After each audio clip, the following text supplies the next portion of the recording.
Have you ever wondered what games you should keep or you should lose? Find out here at Purge Reviews. Have you ever wondered what games you should sell or you should use? Find out here at Purge Reviews. Find out on our top 10 list what games you cannot miss. Don't forget to subscribe to Purge Reviews.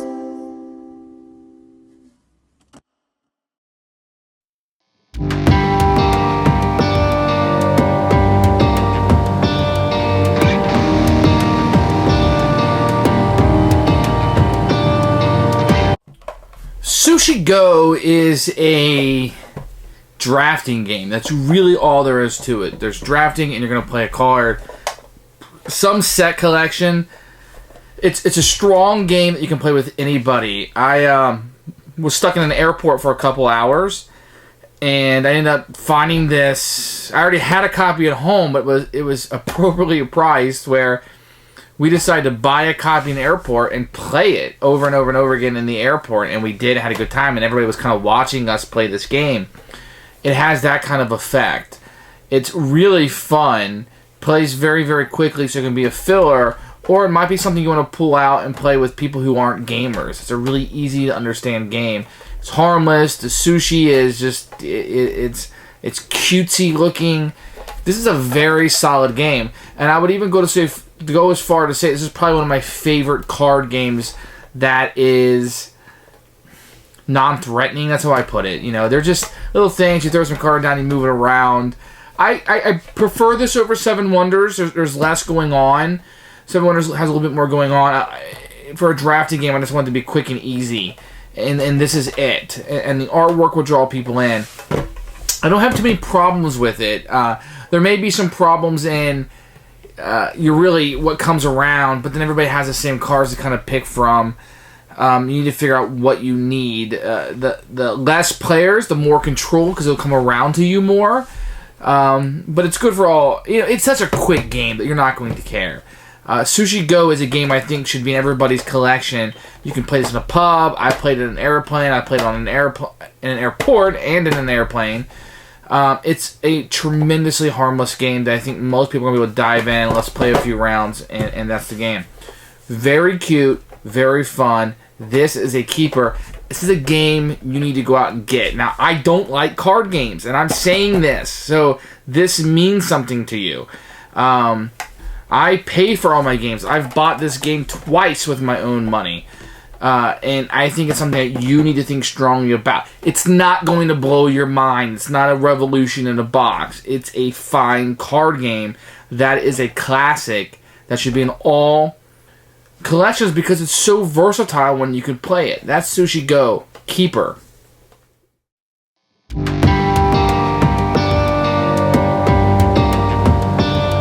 The Sushi Go box, very colorful and very nice, and it's very attractive. It comes in at 10. Sometimes you see from Game Right or Stronghold. This is a Game Right game. Very travel friendly. Here's my hand, so you can kind of see how I can put it in the palm of my hand. It's a little bit bigger. And you will open this sucker up. You will find a rulebook that is very colorful and gives you a lot of examples in it. It's a little bit longer than perhaps it needs to be. Gives you some variants to play, but very good. Get some advertisement, of course, with Game Right. And you're going to get some very colorful cards. The quality is not actually all that great for such an awesome game. I wish that quality was better so it would hold up. Maybe the intention is just for it to be cheap, and maybe you'll buy another one. Bought my copy at an airport, even though I already had a copy. The artwork is just super cute, and everything you have on it is information that you need is right here.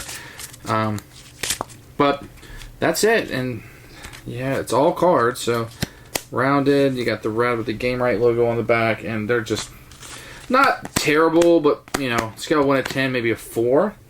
Not nice, but you know, not great either. And that's Sushi Go's components.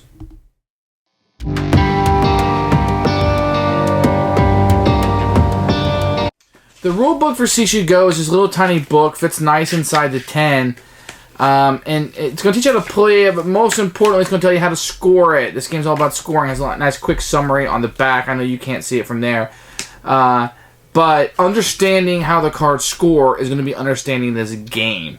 And there's only, I think 8 different cards in here, so it's not tremendously difficult. And they all kind of work the same except for the chopstick.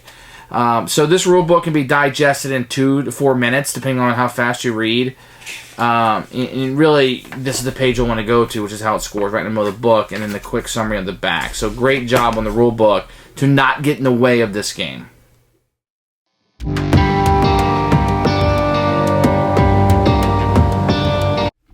Okay, Sushi Go is a drafting game, and what you're going to do on a turn is you're going to play these cards, and you are going to have a number of cards in your hand based on number of players, and say you have a hand, these are all going to be the same, but you would play a card and then pass it to the other player, who would then take one of these cards, and they would play it, and then pass it in a 2-player game, pass it back to you, then you would play one, and then they would play one.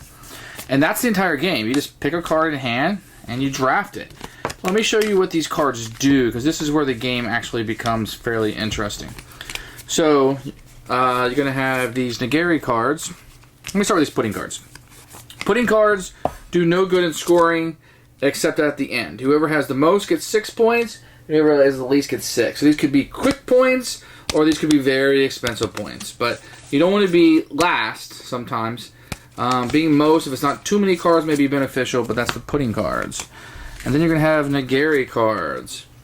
This Nagari card is worth 3 points. There's going to be a number of these in the deck. This Nagari card, you play it down in front of you, it's worth 2 points. Fairly easy. And you're going to have a number of those in the deck.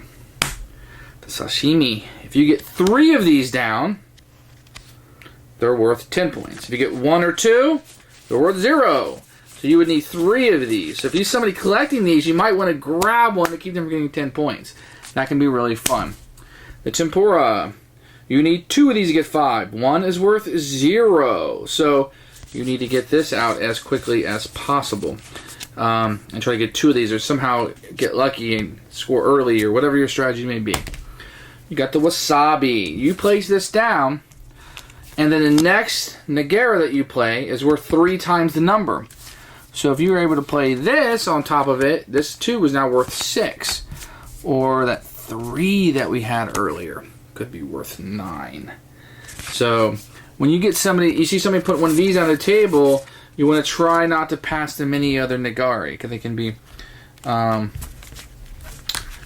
very powerful. I'm going to leave. Okay, so the chopstick, very easy. You play this down in front of you, and when the cards come back around, you can pick this card back up and play 2 cards for your hand. It's the only card that allows you to play 2 cards. And it can be a great way to get one of these Temparis on the table. If you see 2 in your hand, if you have one of these chopsticks down from before, nobody could block you because you can play 2 in a row. So these can be very powerful. Then you got dumplings. And these are a set collection. You get 1, it's worth 1 point, 3. Or 2 is worth 3, 3 is worth 6, 4 is worth 10, and 5 is worth 15. So, if you think about it, if you were able to get 5 of these down, they're worth 5 points apiece. That's a very powerful card, but only 1's worth 1. So, if you're going to collect these, you got to go straight after it, and make sure you get a bunch of them. And remember, when you're going through a round, not all of the cards are going to be in there. So, yeah, those can be tricky sometimes. And then you got the egg Nagara. He's only worth 1, but remember that if you get the wasabi, you could triple this. So these, a lot of people don't like because they're only worth 1, but with some good planning with this wasabi, it can now be worth 3, which could be cool. So you gotta kind of plan that out. So there's a little bit of planning and hope. The Maki rules, okay? Whoever has the most gets 6 points.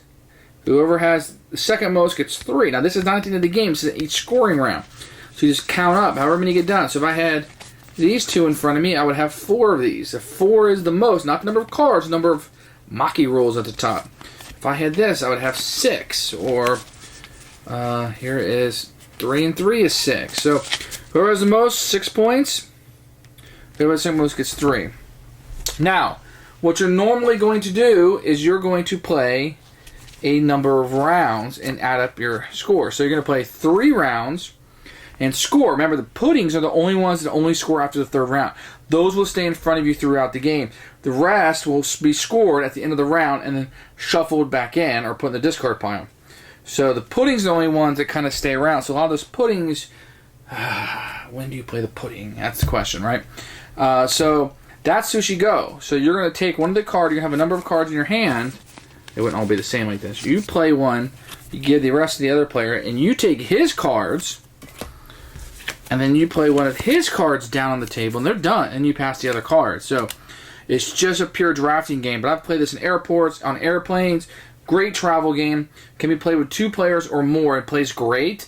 Maybe a little more strategic with 2 players, but this is a fantastic game that is very easy, and the cards tell you everything you need to know. That's Sushi Go.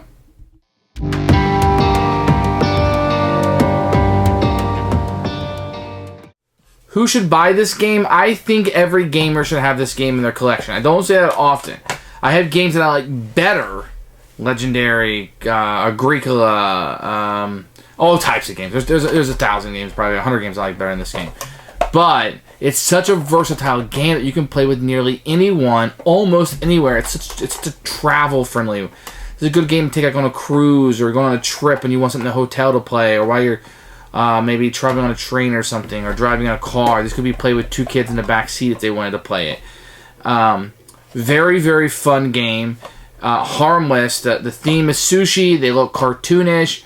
There's no blood, no killing. Very family friendly. You could play this, bring this out with your grandparents or your parents when they come over to visit.